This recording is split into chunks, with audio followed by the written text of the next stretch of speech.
स्वास्थ्य के क्षेत्र में, मेडिकल, एजुकेशन, शिक्षा, हर क्षेत्र में आतंकवाद मानवता के मूल्यों पर प्रहार है। ये सबसे बड़ा संदेश आज प्रधानमंत्री नरेंद्र मोदी ने दिया है और आज उन्होंने इस द्विपक्षीय बातचीत के बीच में कहा कि आतंकवाद मानवता के मूल्यों पर प्रहार है। हमने भी इंटरव्यू में यही सवाल सीधा पूछा था कि आपका आतंकी लेकिन मेरा तो फ्रीडम फाइटर, ये जो डबल स्टैंडर्ड्स वाली नीति आतंकवाद पर पूरे विश्व में चल रही है, क्या आपको नहीं लगता है कि ये दोहरी नीति देशों की खत्म होनी चाहिए? आतंकवाद को लेकर वो अपने हिसाब से, अपने सहूलियत से नहीं बोल सकते। आइए आपको सुनाते हैं प्रधानमंत्री ने क्या कहा है। सभी मंचों पर संवाद सहयोग जारी रखेंगे। आज हमने क्षेत्रीय और वैश्विक मुद्दों पर भी चर्चा की। यूक्रेन के संबंध में भारत ने शुरुआत से शांति का पक्ष रखा है। हम इस विषय के शांतिपूर्ण और स्थायी समाधान के लिए किए जा रहे सभी प्रयासों का स्वागत करते हैं। भारत सदैव अपना योगदान देने के लिए तैयार रहा है और आगे भी रहेगा।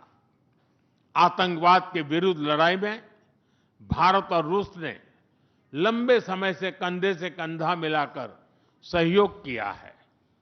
पहलगाम में हुआ आतंकी हमला हो या क्रोकस सिटी हॉल पर किया गया कायरतापूर्ण आघात, इन सभी घटनाओं की जड़ एक ही है। भारत का अटल विश्वास है कि आतंकवाद मानवता के मूल्यों पर सीधा प्रहार है और इसके विरुद्ध वैश्विक एकता ही हमारी सबसे बड़ी ताकत है। ये भारत और भारत की ताकत ही है कि आज प्रधानमंत्री नरेंद्र मोदी ने आपसी सहयोग, जो तमाम एमओयू साइन हुए हैं, उन पर बातचीत करते हुए अगर मुख्य तौर पर आतंकवाद को एक बार फिर से विश्व के मंच पर आज इस द्विपक्षीय बातचीत के सामने लाया है, उसके बाद लाया है, तो ये एक बहुत बड़ा संदेश है। रूस यूक्रेन युद्ध पर भी उन्होंने शांति की बात की। वहीं दूसरी तरफ जो आतंकवाद को लेकर मुद्दा है, और दोनों देश, चाहे वो रूस हो चाहे भारत हो, हमने देखा है कि पिछले वर्षों में किस तरह से प्रधानमंत्री ने अपने देश में हुए आतंकवादी हमलों की भी चर्चा की। प्रणय हमारे साथ, हमारे सहयोगी इसी खबर पर जुड़ गए हैं। बहुत सारे एमओयूज आज उनकी अदला बदली हुई है, समझौते हुए, उन सब पर चर्चा करेंगे। लेकिन जो बड़ी बातें हैं, प्रधानमंत्री नरेंद्र मोदी ने आज आतंकवाद पर एक बार फिर इस मंच से बोला। पता है कि पूरे विश्व की, हर देश की बहुत कड़ी नजर आज इन दोनों पर रहेगी। यहीं से रूस यूक्रेन के युद्ध की भी उन्होंने बात की। किस तरह से आप देखेंगे दोनों ही नेताओं के संदेश को आज? प्रणय, देखिए अंजना, मुझे लगता है कि जहां आपके इंटरव्यू के अंदर आतंकवाद को लेकर सवाल आया था, आज उसी से शुरू करना चाहिए। आतंकवाद को लेकर जब आपने उनसे सवाल किया राष्ट्रपति पुतिन से, और उनका जो जवाब था कि जो स्वतंत्रता की लड़ाई है वो शांतिपूर्ण तरीकों से लड़ी जाती है, जो हथियारों के साथ जंग करने की कोशिश करते हैं, व्यवस्था बदलने की कोशिश करते हैं, उनका जवाब एक ही तरीके से दिया जा सकता है। और उसी चीज को अगर आप देखें कि चाहे क्राकस के अंदर हुआ आतंकी हमला हो या पहलगाम में हुआ आतंकी हमला हो, उन दोनों चीजों को लेकर प्रधानमंत्री मोदी का उल्लेख करना यह बताता है कि आतंकवाद की साझी लड़ाई के अंदर भारत और रूस एक साथ खड़े हैं और आतंकवाद के मुद्दे के ऊपर जवाब भी मिलकर दिया जाएगा। लेकिन अगर आज की बैठक और आज की मुलाकात के बाद में दोनों नेताओं के संदेश को देखें, उनके बयान को देखें, तो आपको एक महत्वपूर्ण चीज समझ में आती है कि द्विपक्षीय से लेकर वैश्विक तक और दूरगामी से लेकर तात्कालिक मुद्दों तक यहां पर एड्रेस करने की कोशिश की गई है। चाहे वो फर्टिलाइजर के संकट के समाधान के लिए हुए समझौते हों या फिर पोलर एरिया के अंदर, यानी उत्तर ध्रुव आर्कटिक के इलाके के अंदर जो शिप्स हैं या भारतीय जो सीफेयरर्स हैं उनकी ट्रेनिंग का मामला हो, जिसके दूरगामी परिणाम हो सकते हैं उसका मसला हो, INSTC यानी international north south trading corridor, transport corridor का मसला हो, या नॉर्दर्न सी रूट बनाने की जो परिकल्पना है जिसको लेकर काम चल रहा है आर्कटिक के इलाके के अंदर, उसको लेकर सहयोग हो, भारत और रूस किस तरीके से मिलकर काम कर सकते हैं, इन तमाम व्यापक विषयों के ऊपर चर्चा हुई। लेबर और माइग्रेशन मोबिलिटी को लेकर हम चर्चा कर ही रहे थे, उसके ऊपर भी आज समझौता हो गया है इन दोनों देशों के बीच में। साथ ही आवाजाही किस तरीके से बेहतर की जा सके, साथ ही तात्कालिक तौर पर यदि देखें कि यदि कारोबार बढ़ाना है 2030 तक, एक इकोनॉमिक फ्रेमवर्क जिस पर आज सहमति बनी है, उसके लिए नट्स एंड बोल्ट्स कैसे ठीक किए जा सकते हैं, यानी सामान की आवाजाही के लिए जरूरी है कि उसकी पूर्व सूचना की सहूलियतें बेहतर की जा सकें, उस पर समझौता हुआ है।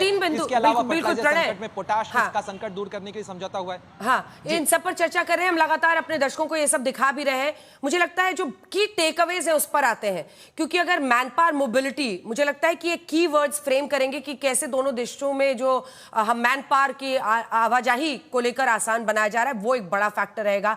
आज जो राष्ट्रपति पुतिन ने कहा है वो मैं अपने दर्शकों के ध्यान में लाना चाहती हूं, क्योंकि उनका एग्जैक्ट स्टेटमेंट मैं पढ़ के सुनाती हूं। Russia is pursuing an independent foreign policy with like minded countries to defend a multipolar world order. We are ready to continue the uninterrupted supply of fuel for India's fast growing economy. अर्थात वो साफ साफ कह रहे हैं कि हम अपने जैसे लाइक माइंडेड सोचने वाले देशों के साथ अपनी एक जो हम मल्टीपोलैरिटी की मतलब बहुध्रुवीय विश्व की कल्पना करते हैं उस ओर हम काम कर रहे हैं। मतलब क्या है? साफ भाषा में यह मतलब है कि जो हमारी तरह सोचते हैं भारत, रशिया उसके साथ अपने रिश्तों को आगे बढ़ा रहा है। मल्टीपोलर, एक ताकत का केंद्र नहीं रहेगा विश्व में।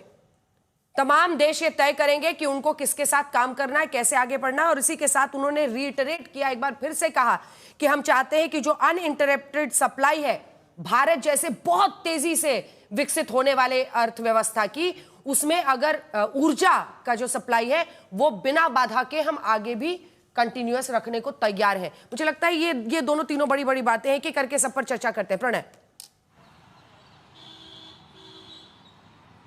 बिल्कुल, अगर हम इन पे चर्चा करें एक एक करके तो आपको ये साफ तौर पर नजर आता है कि मल्टीपोलर वर्ल्ड का जब वो मैसेज दे रहे हैं, यानी वो सीधे सीधे वेस्ट को मैसेज दे रहे हैं, वो नाटो जैसे अलायंसेस को मैसेज देने की कोशिश कर रहे हैं, वो ये बताने की कोशिश कर रहे हैं कि उन्हें अलग थलग करने की, उन्हें आइसोलेट करने की जो कोशिशें और कवायदें चल रही थी वो पूरी तरह से बेमानी है। रूस से आज बात करने वाले लोग भी हैं, रूस के साथ कारोबार करने वाले भी हैं, और रूसी राष्ट्रपति का गर्मजोशी से स्वागत करने वाले भी वो नेता हैं जो दुनिया के सबसे बड़े लोकतंत्र को रिप्रेजेंट करते हैं। तो निश्चित रूप से ये एक बड़ा मैसेजिंग है।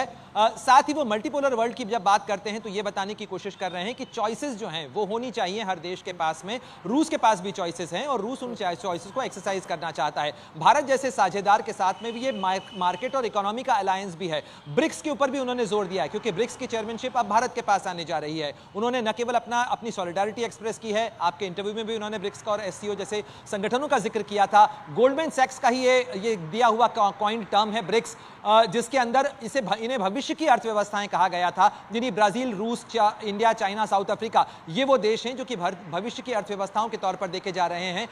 यहां पर कैसे मिलकर काम किया जा सकता है, इस पर बात हुई। साथ ही माइग्रेशन मोबिलिटी एग्रीमेंट के ऊपर इतनी चर्चा और इतना जोर हम क्यों दे रहे हैं? ये इसलिए दे रहे हैं क्योंकि रूस, देखिए, भारत के सामने बड़ी आबादी के साथ बड़ी चुनौती ये आती है कि सबके लिए रोजगार आखिर कैसे सुनिश्चित किया जाए। साथ ही रोजगार के नए अवसर कहां आ सकते हैं। अगर आपने प्रधानमंत्री के भाषण को सुना हो तो उसके अंदर कई चीजों पे उन्होंने एम्प्लॉयमेंट जनरेशन पर जोर दिया। उन्होंने सी फेयरर्स के लिए जॉब की अपॉर्चुनिटीज की बात की, उन्होंने रूस के अंदर जो माइग्रेशन मोबिलिटी है उसमें जॉब की अपॉर्चुनिटीज की बात की। तो रोजगार और मानव संसाधन एक बड़ी चुनौती भारत के सामने है, उसका समाधान रूस में कैसे मिल सकता है उस पर जोर था। बिल्कुल। मंजीत, आपके पास जल्दी से आते हैं, आप क्या कुछ देख रहे हैं दोनों नेताओं की बातचीत के आउटकम को और किस तरह से इसको लिया जा रहा है? हैदराबाद हाउस से ही जुड़े हैं आप।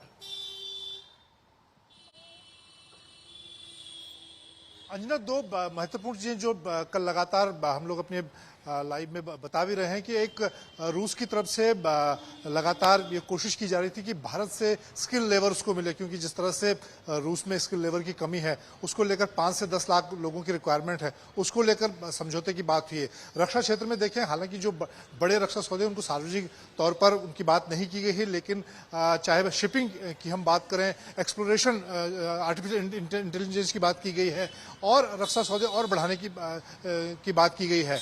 खास तौर से अगर आप देखें जो साझा स्टेटमेंट दोनों नेताओं की तरफ से कहा गया, उसमें हम डिफेंस को ही देखें तो स्पेस एक्सप्लोरेशन की बात की गई, आर्टिफिशियल इंटेलिजेंस की बात की गई है।